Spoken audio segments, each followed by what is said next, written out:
There's no way how we can do it. It is not permitted for us to disappear, even when we would dream of it. So here you have it. Keula, redemption, strange. And you have the concept of galut, which is extremely strange. There is no other case in history where something like that happened with a nation. But we have to deepen this out even more. You know, we Jews, we are a very strange people. We don't know how strange we are. You know, one of the things we love, we are tremendous mourners. We love to speak about our pain. We love to speak about our tzores, as we say. About all the things which went wrong. It is born into us. Now you may say this is a psychological condition. That may be true, but there's more again to it. Because the way how we mourn is very strange. For example, we do something which nobody else in this world does. We mourn about something which happened nearly 2,000 years ago in Jewish history. And we mourn so terribly about it that if you would speak to the Jew and you ask him, why are you mourning? It happened 2,000 years ago. He would respond, 2,000 years ago? How do you get to that? It happened this morning. What do you mean? There's a marvelous story about Napoleon Bonaparte, who walked around in the Jewish quarter in Paris before he became the famous Napoleon Bonaparte. And he walks into the Jewish, not ghetto, but the Jewish quarter. There's nobody in the street. The shops are closed. Everything is quiet. And he wonders why in a weekday is everything closed? This is not Shabbat. He walks into a synagogue, and what does he see? All the Jews are sitting on the floor. They're all crying. They all look pale. And they're all reading the lamentations of Jeremiah. And he walks up to the rabbi and he says to the rabbi, tell me something, why is everybody crying here? And the rabbi says, don't you know something terrible has happened to us? And Napoleon says, what was there, a pogrom I don't know about? Did a famous Jew get killed? He says, no, it's much worse. So what happened? The temple was destroyed. And Napoleon says, the temple was destroyed? That's 1600 years, 1700 years ago. You're crying about this? And the rabbi answers, you don't understand. It happened this morning. The rabbi makes a very profound statement here. For us Jews, the fact that we lost the temple, which is obviously much more than just a building, it is our statehood, it is our very existence, our identity. We lost that, indeed, historically, 1800, 1700 years ago. But in the way how we experience, it is still as bad as it happened this morning. And the story continues and says that when Napoleon heard these words, he said to the rabbi, if this is the way how you deal with your city and with your land, nothing in the world will hold you back from going back there. And you actually should know, it's a long story I don't want to go into now, is that Napoleon in his days once tried to establish the state of Israel. When he found himself with the French army in Yaffo in Israel.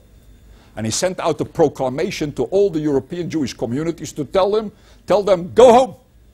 I, Napoleon, will look after you till you have established yourself. This is 19th century, beginning 19th century.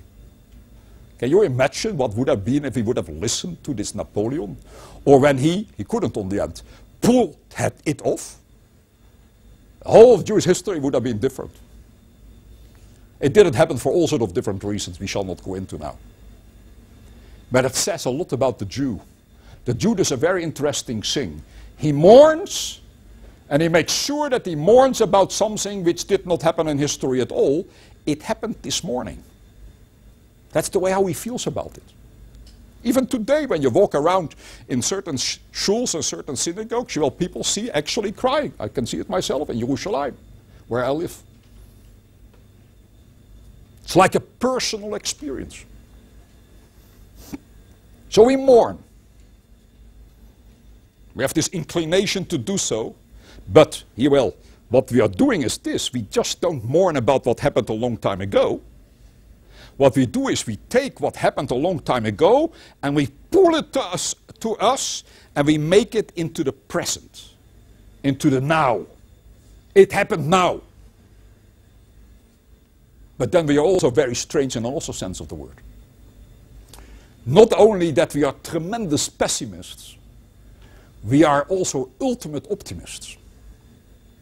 Because we Jews can do something else also, which is also very strange, and that is that we already celebrate something in our history which has not yet happened. We sometimes say like this, since in any way it is going to happen, so why not enjoying it now already?